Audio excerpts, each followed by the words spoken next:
Hey everybody, my name is William Red. I'm a TESOL instructor. Just to give a little bit of context, my background, I have a dual master's in linguistics and TESOL from Ball State University in Muncie, Indiana, which is pretty fun. I really like what I do. My Bachelor of Arts is in Spanish language, linguistics, and cultural studies, and French, and I've also studied a myriad of other languages to varying degrees, ranging from Arabic, Latin, and sign language to Magarukai and Japanese. So let's just go ahead and get started with this video. The reason why I'm creating this video is because quite often people do not know what it is that I do. And I think that a part of the issue is that TESOL is an acronym. So unlike other fields where it's more commonly labeled in a general sense, like engineering or music, TESOL, it doesn't really lend itself to any sort of, you know, connotations or suggestions. It just is TESOL. So unless you're familiar with the field, you wouldn't really know what diesel is. This is specifically geared towards people that are interested in, pursuing TESOL as a degree or possibly as a career. It could also be geared towards people that are, going into a TESOL program that for the first time and they have no idea what these different acronyms are and they've heard them. They're just trying to understand, where they fit in the context. Another possibility is that you're a parent of a child who is you know, a speaker of another language as a first language, and they're going to a school system that's expecting them to go into a specific program for specific purposes. These different acronyms will be explained in this video, and that's going to include things like, how we identify language learners within the field. We're going to talk about differences in context with these labels. We're going to primarily focus on, the student's perspective in this capacity. We're also going to talk about how context and motivation interact with students dealing with the specific field. And then we'll, briefly touch on standardized exam labels as it connects to acronyms. So just starting off with learner labels, there are some pretty common ones. EL or ELL, English learner or English language learner. That's a pretty common label to describe someone who is studying English, usually as a second or third language. I've primarily heard this specific label in contexts where there are a couple of non-native English speakers in a class surrounded by native speakers. In that context, it just means that, there's a couple students whose first language is maybe Spanish or Arabic or French, and the rest of the students speak English natively. And that impacts the student's ability to access, the course material or whatever the target information is.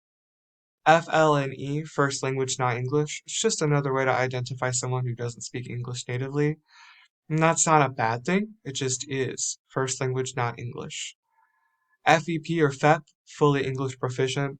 I've heard this specifically used with students who have gone through usually an intensive English institute or some sort of TESOL program where they passed the courses and went through the exam processes and they're considered proficient by that specific school.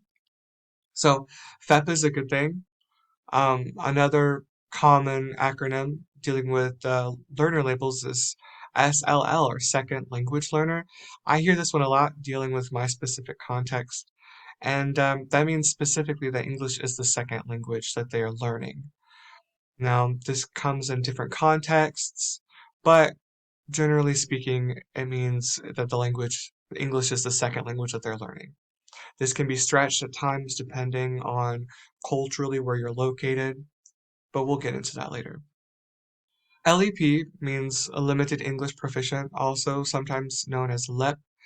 It's not a very positive term used in the TESOL realm. Quite honestly, if I heard someone saying that, I don't think that I would be very comfortable with it because it denotes as a negative connotation and it's not really something you want to hear that someone is limited in a language system. It's not a positive way to say that. Mostly because it's more important to focus on what a student or a learner can do and not focus on what they cannot do. Limited kind of does that. So now that we've talked about, learner labels, we'll talk about some differences in context. So SLA, second language acquisition. Second language acquisition is exactly what we talked about previously, where you're learning English as a second language. Second language acquisition is a field that, does research and studies on, what the impact is of having a first language in an environment where other people are using the second language more predominantly. For example, if I were in Stoke-on-Trent in England, then the predominant language would be English. But if I'm from France and I'm learning at a collegiate level, primary or secondary level, really, that can have impacts. So that's just something to consider. TESOL stands for Teaching English to Speakers of Other Languages, which is my field. It can also mean Teacher of English to Speakers of Other Languages. And what TESOL is it's a term, it's an umbrella term that covers both ESL and EFL. ESL, common, English as a second language, and EFL is also common as an acronym, and it's English as a foreign language. But what really is the difference between ESL and EFL? Well, geography and language, really. So, for example, Andrew is from Nancy, France, right? And he wants to learn English. Maybe he's an engineer major and he wants to be able to expand his, chances of getting hired to English speaking countries as well. So he has an option. He could do a full immersion experience at Ball State University, in which case that would be an ESL context, English as a second language. And the reason why it's a second language context is because the dominant language in that region is English in Muncie, Indiana. So even though English is a lingua franca in the United States, it would still technically be considered a second language environment. So when he goes outside of the class space, there are people speaking English everywhere. Whereas if he were to go to La Universidad de Murcia, which is where I did my immersion experience for both Spanish, French, well, all three, Spanish, French, and Arabic, that would be different because Murcia, the common language, the dominant language, is Spanish. Are there people that speak English? Yes, but the majority of the professors, the majority of the population in that region is going to speak Spanish before they speak English. So when he goes to the store, he would have to use Spanish.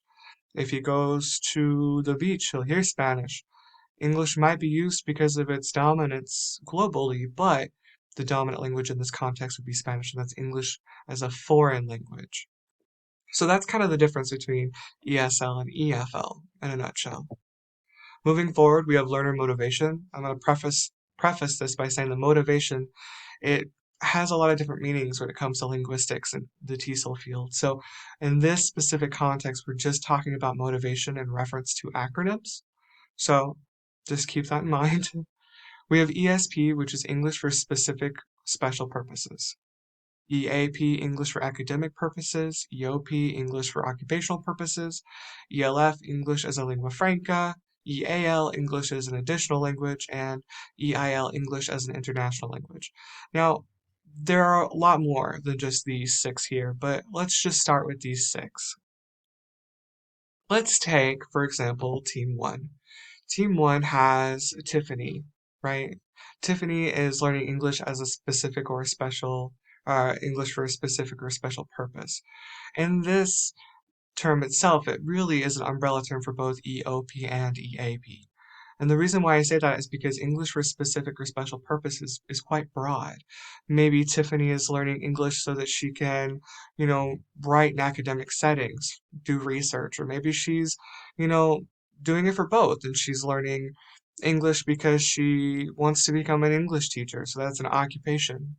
It can also fall under other types of contexts, authentic language experiences, for example, where they might do role plays or scenarios in class dealing with how to check out at a grocery store or to understand the vocabulary at a bus stop or at a museum, a theater, going out with friends, going to a bar, things of that nature. So English for specific or special purpose.